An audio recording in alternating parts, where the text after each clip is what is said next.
Good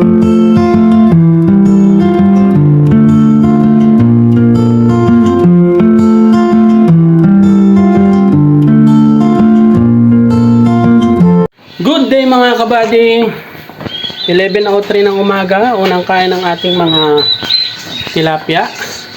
At sila po pala ay ika-111 days na. Yan. Konting-konti na lang mga kabady. So unang pakain. Tara, samahan niyo ako mga kabady. Start na.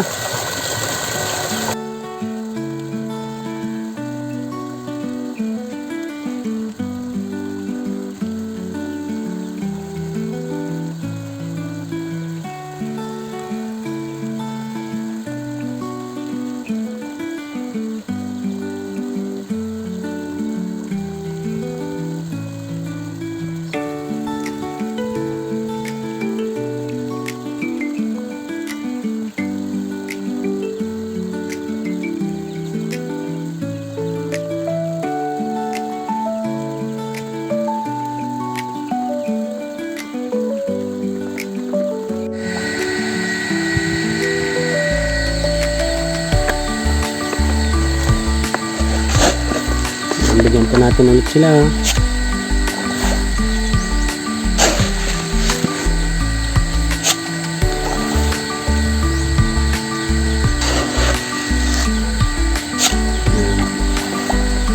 Mas magana na silang kumain mga kabady. Diba? Tsaka nakikita na natin sila ng mas malinaw.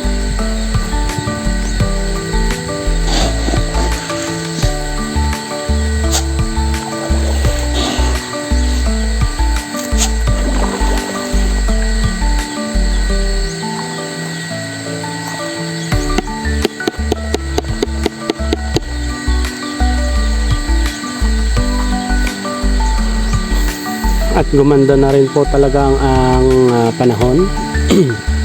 Naging clear na ulit ang kalangitan. Kahapon nakala mo may bagyo na naman na parating. Pero ngayon clear na ulit ang langit.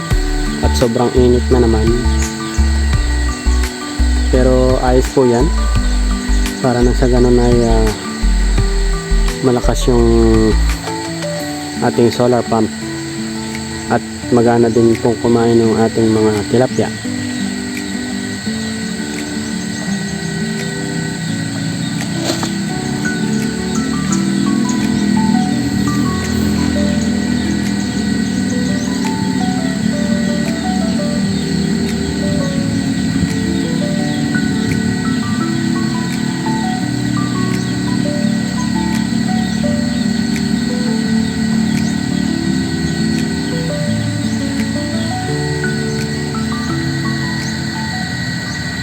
Update mga kabady, 4:03 na ng hapon at tayo po ay magpapakain na.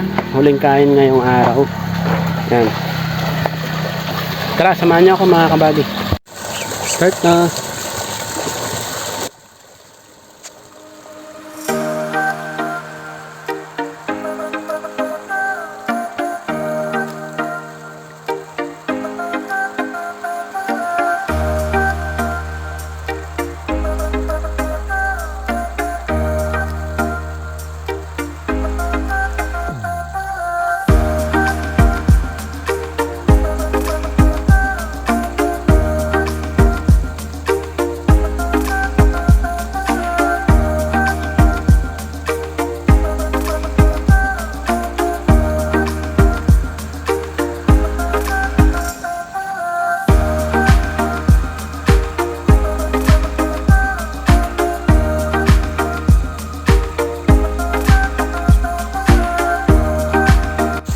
Yan mga kabady, naibigyan na ang 3 kilo. Yan, at sila po ay tuloy-tuloy lang sa pagkain. Then kung mapapansin nyo, halos isang hollow blocks na lang yung ating bubunuin. Yan, siguro mga bukas halos maabutan na natin yung isang hollow blocks na yan. Tapos kung makikita nyo yung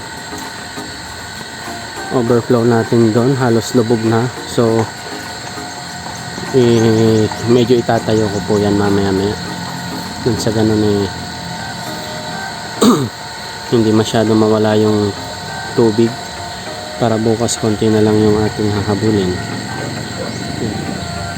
Ewan ko kung umuulan ba dun banda or dito, kasi kumukulog-kulog yata. Papakain na rin si Manong Ryan,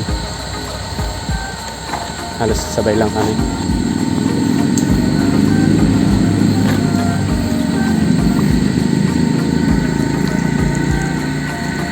At yun nga mga kabady, baka yung 3 kilo lang muna ang ipakain ko sa kanila, kasi parang papalapit dito yung ulan, kulog ng kulog yan banda. So tama na muna yung 3 kilo. At least may kinain sila ngayong hapon, bawi na lang bukas. Mas mahirap naman kung katatapos lang nilang kumain then maulanan sila ng malakas, baka mamaya mag-iba yung temperature ng ating tubig at bumaba ang dissolved oxygen, baka maglutangan. Nakakatakot, malapit pa man din na silang mabenta. Mahirap na po mga kabady. So yun na muna siguro ngayon, at bukas na lang natin ulit sila bibigyan ng full pakain.